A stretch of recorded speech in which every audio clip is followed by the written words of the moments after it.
ayadoo sanadii ugu dambeeyay deegaanada Soomaalida ay ku soo badanayeen caruurta ku shaqeysata xirfadda casaynimada ayaa waxa caruurta ku nool magaalada Jowhar ee xarunta maamul goboleedka Hirshabelle inooga diyaarisay warbixin wariyahana magaalada Jowhar Xamdi Abuukar Xasan.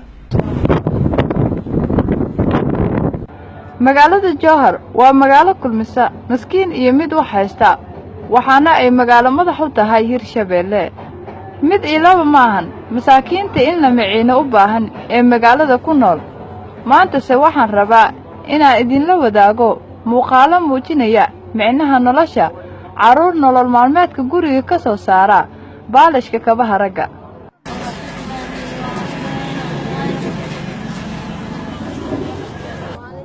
Cabdulqaadir Maxamed Muuse waxa uu ka mid yahay caruurta baalashka ka shaqeeya waxa uu ka sheekeeyay caqabadaha ku horgudban noloshiisa waxaana uu ka codsaday Hirshabelle inay garab istaagaan isaga iyo caruurta dhigiisa. Raxiim anagoo ku nool xaafadda Jowhar oo dawladda Hirshabelle oo wax noo qabanayna oo anagoo dad Soomaaliyeed oo baalashkeenan ka qalaabana maalintii yoonkii waxaan ka helnaa 20 30 40 xilwaanadana ma markaa ka waacayno waan haraantiyaan wax walba inuu sameeyaan waxaanoo qabtaan male iskool manoo furayaan dugsi manoo waxaanoo qabtaan Allah hadda ma aga jeedno oo hadda dawlad oo hadda wax noo qabeeysa hadda uma jeedna anaka saas ee tahay istanmo hadda dawladda oo Hirshabelle inay hadda wax noo qabata aga baahanahay inay caawiyaan oo garabkeena oo soo garab istaagaan waana soo garab istaagana u baahanahay anagoo ku nool xaafadda Jowhar oo liidaa madaxweyne Cabdulqaadir Maxamed Muuse Mahad Sharaawe oo ku nool xaafadda Horseed degmada Jowhar gaar ahaan xaafadda Horseed hooyaday wax ma qabato aabeen ilmo ku xariira ilmo yaris oo ku xariira aabeen dawladda Hirshabelle hadda waxaan aga jeedno Allah hadda muu jeedno الله يهدى الله على عبد الله عصبله حلك الجديد الله هذا وارهسته وحن أجدنا مرها كن أقاضي كما هاشنا وحبرشيني هذا نوفر أنا ربنا إسكال دكسي أنا نوحي أنا ربنا وحبرش نسود حقليان أنا كو عسيان إن نقربان أسد حسين داري waxa uu u geeyay lacagta baalashka hooyadiis iyo aabihiis si looga masruufo 7 cunug oo isaga ka yar yar. lacagtii shaqada hooyo u geeyay yaabo aada aniga walaalkii oo qolaabay aseen xumo ay dugsi iskool intaan furan beelwa qadar Cabdulqaadir Haruun hooyada dhashay waa dhaqdhaqadoy isagana waxa uu baalashaa kabaha ragga waxaana mararka qaar dhacda in loo geysto xadgudub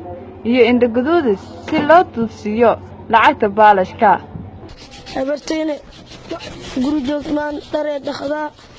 koton mislabaatan soo siyaanay ilmaha guri casay oo qabta xilaaminta di dawladda Hirshabelle hadii ka wacsan qoriyeen uu tumay uu tunno waan soo raacdeenayaan lacag ma soo siinayaan inkisoo siino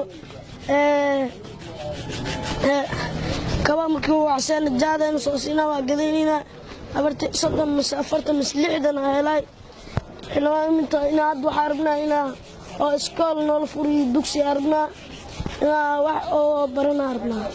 oo nasfiican wax u barano xilaaminta markii ka wacsan kuwa waa siinaya qaar siinaya kuwa kalena mana siinaya kuwa bistoolo daraadkii soo baxsaday way u garaaci way u soo garaaci way u waxay lacago idiiti isdoor loo tuuri abarteeni ana oo weyn cunug kalo aniga yaraa jiro sina caseeya wax barasho araba na iskool dugsi waa araba ina buugaad qaata araba iskool dhigto أنا صفيعة آتي أتوع برتاربا ina wax bartaa rabaa. Mustafa Cumar Xasan waxa uu danaynayaa in baalashka laga reebo oo la diro waxbarasho. ayaan casheynay dawladda Hirshabeelle maraan ka u caseyno waan ula burnahay nagu dhufanayaan mana dhaadna xooleenna si waxaan ugu leeyahay bartaa u shii dawladda Hirshabeelle waxaan rabnaa intay waxbarasho noo dhigaan dugsiyo iskuul noo furaan caseyaan naga dan iyo duruuf baan hayso waa lama huraan in waxbarasho loo helo carruurtaani aan ka soo sheekeeyey jawharna lagama helo goobo si bilaash ah wax loogu baro carruurta agoomaha baalashlayaasha iyo weliba darbijiifta xamdidol Sam News Jawhar